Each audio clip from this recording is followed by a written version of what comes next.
It's hard to get design right. It's really easy to get it wrong, but you've got it right. And it's not safe either.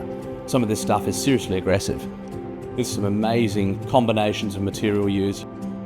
It was the artistic talents of Aaron and Tom that put together an extraordinary palette. This is a very, very special series of spaces, and what's been presented as a final home is magnificent. The vision for this project was to utilise what was a very complicated design space and create something light-filled, which suited sort of the beach aspect that Brighton's got. The site was gorgeous on a beautiful cul-de-sac, and the opportunity to utilise the beautiful amenity of this street and court I wanted to capture in a building.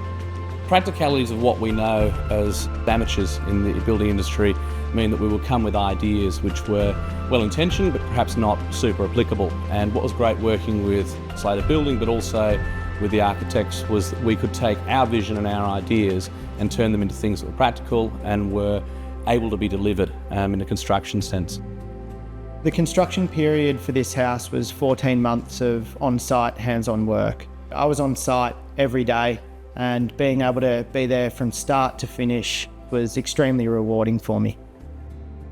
The goals of the design is to create a family home that focuses on social interaction, comfort, and multi-generational living. So the ground floor is designed for aging in place, and it has the master ensuite place at the rear of the property for privacy and quietness, but it also has all the essential amenities for the house, including the recreational outdoor space.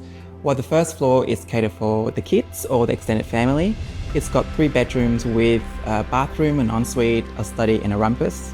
The spatial layout of the house is designed to maximize natural light and cross ventilation, but at the same time it plays with the conventional backyard by flipping it to the front so that the house embraces the good aspect of the site, which is the mature tree at the front, but it also promotes a sense of social interaction and neighbourhood because it opens into a very close and private cul-de-sac. Nature in the city is often hard to identify, it's hard to frame, but with the way in which the lighting and the windows have been placed in the upstairs or the second story of the building, it captures the treetops and canopies, and it's actually very difficult upstairs to spot the built environment. And we love this because it allows you to sort of transcend the busyness of suburbia to having the quietness of a regional place. The house design is meant to create a contemporary identity that is distinctive and timeless. We achieve this by creating a very simple floating form that appears to be weightless, but also it's got a tectonic quality to the facade via the use of char timber. And this continues to the interior by the color of the timber, and then in the texture of stone and natural timber lining to add in that extra dimension of warmth and dynamic.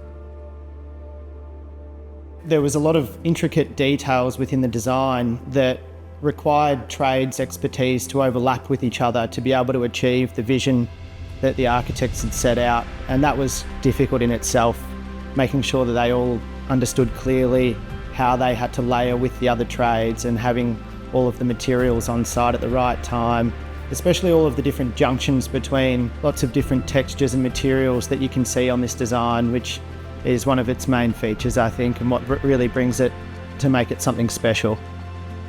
One of my favourite features is the enormous front pivot door. It's been cladded in the same exterior cladding on the outside of the door and the same hardwood internal lining boards on the inside of the door. So it's mimicking a wall both sides, and it's absolutely massive in stature. This house design embodies our philosophy to commit to an architecture that is sustainable, innovative, and practical. The thoughtful planning, the application of a passive solar design, and the way that we play with the interior, it all reflects and ensures that the house is going to meet the family's needs. We really hope that it's going to be a design and house that will stand the test of time.